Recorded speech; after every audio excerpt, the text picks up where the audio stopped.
47 ಕೋಟಿ ಅಕ್ರಮ. ಬಾಗಲಕೋಟೆಯ ಪ್ರವಾಸೋದ್ಯಮ ಇಲಾಖೆಯಲ್ಲಿ ಹಗರಣವಾಗಿದೆಯಂತೆ. IDBI ಬ್ಯಾಂಕ್ ಮೂಲಕ ವಿವಿಧ ಖಾತೆಗಳಿಗೆ ಹಣ ವರ್ಗಾವಣೆಯಾಗಿದೆಯಂತೆ. ಬಾಗಲಕೋಟೆ CN ಪೊಲೀಸ್ ಠಾಣೆಯಲ್ಲಿ FIR ಆಗಿದೆ. ಗೋಪಾಲ್ ಹಿತ್ತಲಮನೆ ಅಧಿಕಾರಿ ಅವರಿಂದ ದೂರು ದಾಖಲು. ಏನಿದು? ಫೋನ್ ಹೋಗಿ.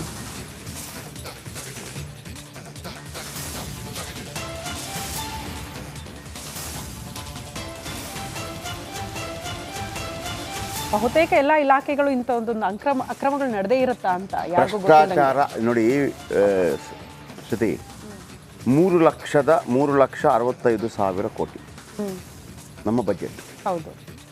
3,65,000 ಕೋಟಿಯಲ್ಲಿ ನೀವು ಪರ್ಸೆಂಟೇಜ್ ಲೆಕ್ಕನೇ ಹಾಕಿ. ಎಲ್ಲರೂ ಹೆಂಗೆ ಲೆಕ್ಕ ಹಾಕೋದು ಗೊತ್ತೇ ಇವರಲ್ಲ ಈ ಕದಿಮರು. 3,65,000 ಕೋಟಿ ಅದನ್ನು ನಾನು ಕಡಿಮೆಗೆ ತರ್ತೀನಿ. 1 ಕೋಟಿ 20% ಅಂದರೆ ಎಷ್ಟು? 1 ಕೋಟಿಯಲ್ಲಿ 20% ಅಂದರೆ ಎಷ್ಟು? 1 ಕೋಟಿಯಲ್ಲಿ 10% ಅಂದರೆ 10 ಲಕ್ಷ. 20% ಅಂದರೆ 20 ಲಕ್ಷ. 20 ಲಕ್ಷ ನಮಗೆ ಹೊಡೆಯೋಕ್ಕೆ ಸಿಗತ್ತೆ ಅಂತ ಈಸಿ ಕ್ಯಾಲ್ಕುಲೇಷನ್. 20% ಹೊಡೆಯೋಕ್ಕೆ ಸಿಗುತ್ತೆ. ಆಮೇಲೆ 20% ಹೊಡೆಯೋ ದುಡ್ಡು ಇದೆಯಲ್ಲ, ಅದೇನು ತಪ್ಪು ಅಂತ ನಾನು ಹೇಳಲ್ಲ. ಯಾಕಂದರೆ ನೀವು ಯಾವುದೇ ಕೆಲಸ ಮಾಡಿದಾಗಲೂ ಕೂಡ ಆ ಲಾಭ ಬರುತ್ತೆ.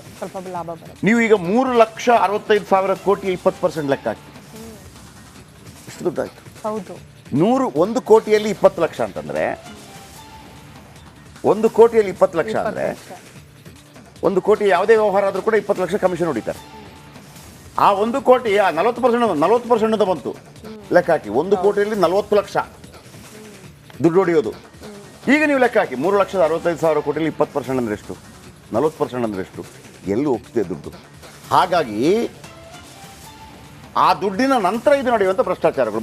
ಬನ್ನಿ ಬಾಗಲಕೋಟೆ ವಿಚಾರಕ್ಕೆ ಬರ್ತೀನಿ. ನಮ್ಮ ಸಿದ್ದು ಇದ್ದಾರೆ. ಸಿದ್ದು, ಏನಿದು ಸ್ಟೋರಿ? ಜಯಪ್ರಕಾಶ್ ಶೆಟ್ಟಿ, ಏನು ಬಾಗಲಕೋಟೆಯಲ್ಲಿ ಕೂಡ ವಾಲ್ಮೀಕಿ ಅಭಿವೃದ್ಧಿ ನಿಗಮದಲ್ಲಿ ಏನು ಹಗರಣ ಆಗಿತ್ತು, ಅದೇ ಮಾದರಿಯಲ್ಲಿ ಕೂಡ ವಂಚನೆ ಆದಂತಹ ಘಟನೆ ಬಾಗಲಕೋಟೆ ಜಿಲ್ಲೆಯ ಪ್ರವಾಸೋದ್ಯಮ ಇಲಾಖೆಯಲ್ಲಿ ಏನು 2,73,73,999 ರೂಪಾಯಿಗಳನ್ನ ವಂಚನೆ ಮಾಡಿದಂತಹ KIDB ಬ್ಯಾಂಕಿನ ಅಧಿಕಾರಿಗಳು ಅನ್ನುವಂಥದ್ದು ಕೂಡ ಬೆಳಕಿಗೆ ಬಂದಿದೆ. ಈಗಾಗಲೇ ಏನು ಬಾಗಲಕೋಟೆಯ ಏನು ನವನಗರದ ಪೊಲೀಸ್ ಠಾಣೆಯಲ್ಲಿ ಪ್ರಕರಣ ಕೂಡ ದಾಖಲಾಗಿದೆ. ಈ ವಿಷಯವಾಗಿ ಪೊಲೀಸರು ಕೂಡ ಇದರಲ್ಲಿ ಯಾರ್ಯಾರು ಭಾಗಿಯಾಗಿದ್ದಾರೆ ಅನ್ನುವಂಥದ್ದು ಕೂಡ ಏನು ಪರಿಶೀಲನೆ ನಡೆಸಿದ್ದಾರೆ. ಜಯಪ್ರಕಾಶ್, ಓಕೆ, ಥ್ಯಾಂಕ್ ಯು ನಿಮ್ಮೆಲ್ಲ ಮಾಹಿತಿಗಾಗಿ. ಇದರ ಬಗ್ಗೆ ಸ್ವಲ್ಪ ಇನ್ನಷ್ಟು ಹೆಚ್ಚಿನ ಮಾಹಿತಿ ಕಲೆ ಹಾಕಿ ಸಿದ್ದು. Okay, thank you.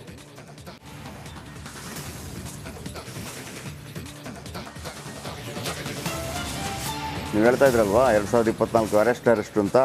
ವೀಕ್ಷಕರ ಇನ್ನೊಂದು ಅರೆಸ್ಟ್ ಇದೆ, ತಗೊಳ್ಳಿ. ಓಕೆ, ಕಾಂಗ್ರೆಸ್ ವಿರುದ್ಧ ಕೇಳಿ ಬಂದ ಹಗರಣಗಳ ಬಗ್ಗೆ ಹರಿಹಾಯ್ದಿರುವ ಬಿಜೆಪಿ ಮತ್ತೆ ಮುಜುಗರಕ್ಕೊಳಗಾಗಿದೆ. ಬಹುಕೋಟಿ ಹಗರಣವೊಂದರಲ್ಲಿ ಬಿಜೆಪಿಯ ಮಾಜಿ MLC ಒಬ್ರು ಅರೆಸ್ಟ್ ಆಗಿದ್ದಾರೆ. ಯಾವುದು ಆ ಹಗರಣ, ಏನಿದು ಕಥೆ? ಈ ಸ್ಟೋರಿ ನೋಡಿ.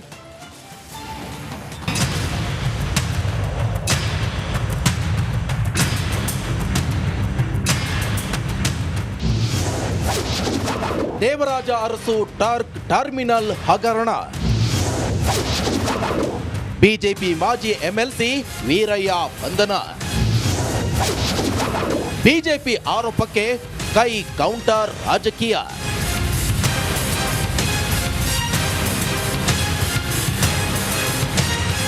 ದೇವರಾಜ ಅರಸು ಟರ್ಮಿನಲ್ ಬಹುಕೋಟಿ ಹಗರಣಕ್ಕೆ ಸಂಬಂಧಿಸಿದಂತೆ ಬಿಜೆಪಿ ಮಾಜಿ MLC DS ವೀರಯ್ಯನನ್ನ CID ಪೊಲೀಸರು ಬಂಧಿಸಿದ್ದಾರೆ. ಕಾರಣ ಇಷ್ಟೇ, ಟರ್ಮಿನಲ್ನಲ್ಲಿ 47 ಕೋಟಿ ಹಗರಣದ ಆರೋಪ ಕೇಳಿಬಂದಿದೆ. 2021ರಿಂದ 2023ರ ಅವಧಿಯಲ್ಲಿ ಈ ಅಕ್ರಮ ನಡೆದಿದೆ ಅಂತ ದೂರು ದಾಖಲಾಗಿತ್ತು. ರಾಜ್ಯದಲ್ಲಿ ವಾಲ್ಮೀಕಿ ನಿಗಮ ಮೂಡ ಹಗರಣ ಕಾಂಗ್ರೆಸ್ ಪಾಳೆಯವನ್ನ ನಡುಗಿಸ್ತಾ ಇದ್ರೆ, ಇದನ್ನೇ ಅಸ್ತ್ರವಾಗಿಸಿಕೊಂಡ ಬಿಜೆಪಿ ಕಾಂಗ್ರೆಸ್ ವಿರುದ್ಧ ತಿರುಗಿ ಬಿದ್ದಿದೆ. ಮೈಸೂರಿನಲ್ಲಿ ಮೂಡ ಅಕ್ರಮ ವಿರೋಧಿಸಿ ಪ್ರತಿಭಟನೆಗೆ ತೆರಳಿದ್ದ ವೀರಯ್ಯನನ್ನ CID ಬಂಧಿಸಿದೆ. ಕಾಂಗ್ರೆಸ್ ವಿರುದ್ಧ ಬಿಜೆಪಿ ಮಾಡಿರುವ ಆರೋಪಗಳಿಗೆ ಕೌಂಟರ್ ರಾಜಕೀಯ ನಡೀತಿದ್ಯಾ ಅನ್ನೋ ಅನುಮಾನ ಮೂಡಿದೆ.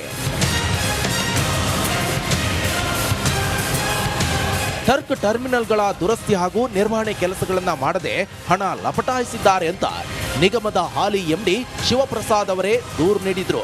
ಪ್ರಕರಣವನ್ನ ಗಂಭೀರವಾಗಿ ಪರಿಗಣಿಸಿ CID ತನಿಖೆಗೆ ಆದೇಶಿಸಲಾಗಿತ್ತು. ಪ್ರಕರಣಕ್ಕೆ ಸಂಬಂಧಿಸಿ 600ಕ್ಕೂ ಹೆಚ್ಚು ದಾಖಲೆಗಳನ್ನ CID ಸಂಗ್ರಹಿಸಿದೆ. ಒಟ್ನಲ್ಲಿ ರಾಜ್ಯದಲ್ಲಿ ಬರೀ ಹಗರಣಗಳೇ ಹೆಚ್ಚು ಸದ್ದು ಮಾಡ್ತಿದ್ದು, ಆರೋಪಗಳು ಸಾಬೀತಾದರೆ ಬಿಜೆಪಿಗೆ ಮಾತ್ರ ಭಾರಿ ಮುಖಭಂಗವಾಗಲಿದೆ. Bureau report, republic Kannada.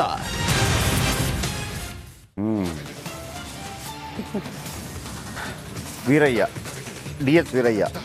But ಈ ಪ್ರಶ್ನೆ ಪಾಪ ಬಿಜೆಪಿ ಅವರು ದೊಡ್ಡ ಮಟ್ಟದ ಹೋರಾಟ ಮಾಡ್ತಾ ಇದ್ರು, ಏನೇನೋ ಕೌಂಟರ್ ಅದು ಇದ್ದೇ ಇರ್ತದೆ ನೋಡಿ. DS ವೀರಯ್ಯ ಇವರು ಭಾಳ ನಿರೀಕ್ಷೆ ಮಾಡ್ತಾ ಇದ್ರು, ಎಲ್ಲಿಂದ ಕೋಲಾರದಿಂದ MP ಆಗಬೇಕು ಅಂತ ಭಾಳ ನಿರೀಕ್ಷೆಗಳಿತ್ತು. ಅವರಿಗೆ ಸಿಕ್ಕಿಲ್ಲ, ಬಟ್ ಅವರಿಗೆ ಬೇರೆ ಬೇರೆ ರೀತಿಯಲ್ಲಿ ಸಿಕ್ತು. ಯಡಿಯೂರಪ್ಪ ಅವರ ಕಾಲಾವಧಿಯಲ್ಲಿ ಭಾಳ ಇದಿದ್ದು, ಬಟ್ ಇವತ್ತು ಸಿಕ್ಕಾಕೊಂಡದ್ದು ಭಾಳ ದೊಡ್ಡ ವಿಚಾರ ಆಗುತ್ತೆ ಇದು. ಈಗ CID ಅವರನ್ನು ಅರೆಸ್ಟ್ ಮಾಡಿದೆ. ಈಗ ನಾಳೆಯಿಂದ ಸೆಷನ್ ಶುರುವಾಗುತ್ತೆ. ಕರೆಕ್ಟ್. ನಾಳೆಯಿಂದ BJP ಯಾವ ರೀತಿ ಹೋರಾಟ ಮಾಡುತ್ತೆ ಅಂದರೆ ಮೂಡ ಮತ್ತು ವಾಲ್ಮೀಕಿ ಭಾಳ ಜೋರಾಗುತ್ತೆ.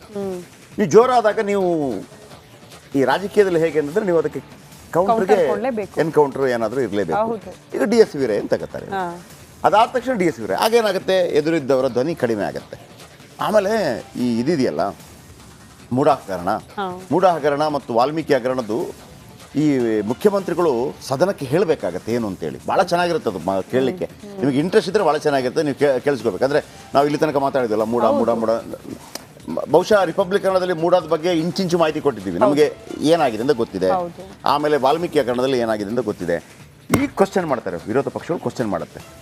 ಮುಖ್ಯಮಂತ್ರಿಗಳು ಹೇಳುವಂಥ ಪ್ರಸಂಗ ಬರುತ್ತೆ, ನಾಟ್ ಓನ್ಲಿ ಮುಖ್ಯಮಂತ್ರಿ, ಇನ್ನಿತರರು ಕೂಡ ಅದರ ಬಗ್ಗೆ ಹೇಳ್ತಾ ಹೋಗ್ತಾರೆ. ಅದು ಹೀಗೆ ಏನು ಸಕ್ಕತ್ತಾಗಿರುತ್ತೆ, ಮಜಾ